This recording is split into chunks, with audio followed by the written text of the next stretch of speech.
ಯಾವ ಗೊಂದಲ ಇದೆ? ಸಚಿವರುಗಳೆಲ್ಲ ಬಹಿರಂಗವಾಗಿ ನೋಡಿ, ಬಹಿರಂಗ ಯಾವ ವಿಷಯದ ಬಗ್ಗೆ? ಅದು ನೋಡಿ, ಕೆಪಿಸಿ ಅಧ್ಯಕ್ಷರಾಗುವ ಬಗ್ಗೆ ಎಲ್ಲರೂ ಏನ್ ಹೇಳಿದ್ದಾರೆ? ಹೈಕಮಾಂಡ್ ತೀರ್ಮಾನ ಅಂತ ಹೇಳಿರೋದು. ಹೈಕಮಾಂಡ್ ತೀರ್ಮಾನದ ಬಗ್ಗೆ ನಾವೆಲ್ಲ ಹೋಗ್ತೀವಿ ಅಂತಾನೆ ಹೇಳಿದ್ದಾರೆ, ಆಯ್ತಾ? ಅದರಿಂದ ಅದು ಆ ವಿಷಯದ ಬಗ್ಗೆ ನಾವಿನ್ನೇನು ಹೆಚ್ಚು ಚರ್ಚೆ ಮಾಡೋ ಅಗತ್ಯ ಇಲ್ಲ. ಮೊನ್ನೆ ನಮ್ಮ ರಾಷ್ಟ್ರೀಯ ಅಧ್ಯಕ್ಷರು ಖರ್ಗೆ ಸಾಹೇಬರು ಕೂಡ ಖಡಾಖಂಡಿತವಾಗಿ ಹೇಳಿದ್ದಾರೆ, ಈ ವಿಷಯ ನಮ್ಮ ಗಮನದಲ್ಲಿದೆ, ನಾವು ತೀರ್ಮಾನ ಮಾಡ್ತೀವಿ, ಇವೆಲ್ಲ ಸುಮ್ಮನೆ ಇರಿ ಅಂತ ಅವರು ಹೇಳಿದ್ದಾರೆ. ಸೊ ಅಷ್ಟು ಬಿಟ್ಟರೆ ಇನ್ಯಾವ ನಮ್ಮಲ್ಲಿ ಗೊಂದಲ ಇಲ್ಲ, ಏನಿಲ್ಲ. ನೀವು ಈಗ BJPಯಲ್ಲಿ ಆಗ್ತಾ ಇರೋ ಗೊಂದಲಕ್ಕೂ ನಮಗೂ ಹೋಲಿಕೆ ಮಾಡಲೇಬೇಡಿ. ನಾವೆಲ್ಲ ಒಗ್ಗಟ್ಟಾಗಿದ್ದೀವಿ. ಮೊನ್ನೆ ಬೆಳಗಾವಿಯಲ್ಲೂ ಕೂಡ ಒಗ್ಗಟ್ಟಾಗಿ ಕಾರ್ಯಕ್ರಮ ಮಾಡೋದು. ಎಲ್ಲ ಕಾರ್ಯಕ್ರಮಗಳು ಮುಖ್ಯಮಂತ್ರಿಯವರು, ನಮ್ಮ ಉಪಮುಖ್ಯಮಂತ್ರಿ, ಅಧ್ಯಕ್ಷರು ಎಲ್ಲರೂ ಜೊತೆಲೇ ಸೇರ್ ಮಾಡ್ತಾ ಇದೀವಿ. ಚುನಾವಣೆ ಪೂರ್ವದಲ್ಲೂ ಇದನ್ನೇ ಹೇಳಿದ್ರಿ ನೀವು. ಆಗ ನಾವೆಲ್ಲ ಒಟ್ಟಿಗೆ ಕೆಲಸ ಮಾಡಿ ಅಧಿಕಾರಕ್ಕೆ ಬರ್ಲಿಲ್ವಾ? ಅವಾಗ ಅದೇ ಹೇಳ್ತಾ ಇದ್ರಿ, ಇವರಿಬ್ಬರ ಮಧ್ಯೆ ವ್ಯತ್ಯಾಸ ಇದೆ, ಇವರಿಬ್ಬರ ಮಧ್ಯೆ ಅದು ಇದೆ, ಎಲ್ಲರೂ ಒಟ್ಟಿಗೆ ಕೆಲಸ ಮಾಡೋದು. ಈಗಲೂ ಒಟ್ಟಿಗೆ ಮಾಡ್ತಾ ಇದೀವಿ.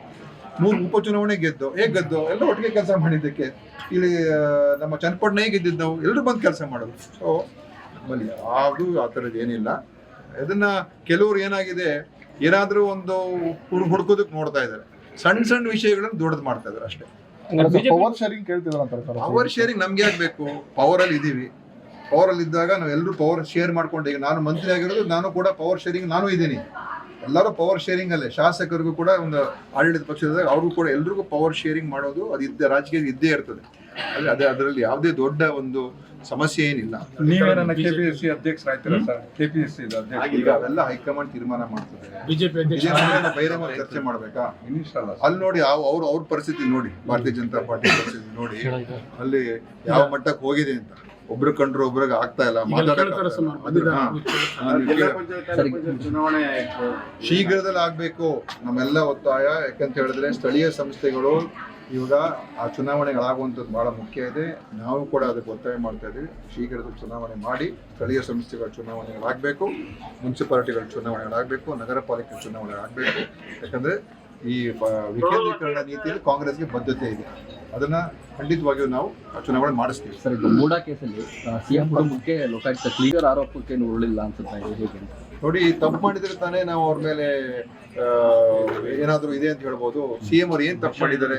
ಯಾವ ತಪ್ಪು ಮಾಡಿಲ್ಲ, ನಾವು ಬಹಳ ಸ್ಪಷ್ಟವಾಗಿದ್ದೇವೆ. ಲೋಕಾಯುಕ್ತರು ಕೂಡ ತನಿಖೆ ಮಾಡಿಕೊಟ್ಟಿದ್ದಾರೆ. ಬೇರೆ ಈಗ ED ಅವರು ಎಲ್ಲ ಹೋಗಿ ಹುಡುಕಾಡ್ತಾ ಇದ್ದಾರೆ. ಈಗ ಮೊನ್ನೆ ಯಾವ್ದೋ 300 ಕೋಟಿ ರೂಪಾಯಿ ಅಂತ ಹೇಳಿದ್ರು. ಅದಕ್ಕೂ CMಗೂ ಅದಕ್ಕೂ ಏನು ಸಂಬಂಧ ಇಲ್ಲ. ಸುಮ್ಮನೆ ಅದಕ್ಕೆ CM ಅನ್ನ ಹೆಸರನ್ನ ಅದಕ್ಕೆ ಸೇರ್ಸಕ್ ನೋಡಿದ್ರು.